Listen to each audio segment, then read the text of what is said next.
মূর্খের দেশে কিসের বিশ্ববিদ্যালয়? তারা তো ঠিক মতো কথা বলতেই জানে না।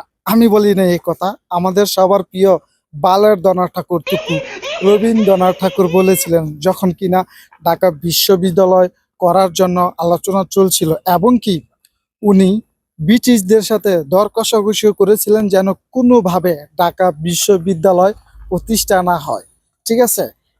আর অন্যদিকে জনাব খাজা সলিমুল্লাহ বাহাদুর স্যার ঢাকা বিশ্ববিদ্যালয়ের জন্য জমি বরাদ্দ দিয়েছেন, এবং কি তার দান করে যাওয়া জমিতে আজকে বিশ্ববিদ্যালয় থেকে শুরু করে ঢাকা শহরে যে বইয়ের থেকে শুরু করে প্রত্যেকটা প্রতিষ্ঠান গড়ে উঠেছে।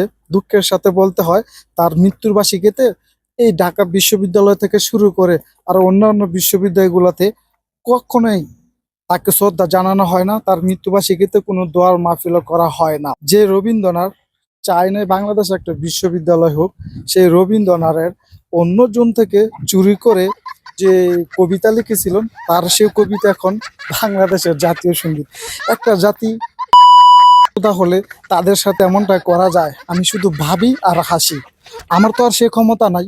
আমার যদি সে ক্ষমতা থাকতো, আমি অবশ্যই অন্যজন থেকে ধার করে নেওয়া কবিতা নিজের নামে চালিয়ে দেয়, আমি তার সে কবিতা কখনোই আমার দেশে জাতীয় সঙ্গীত রাখতাম না।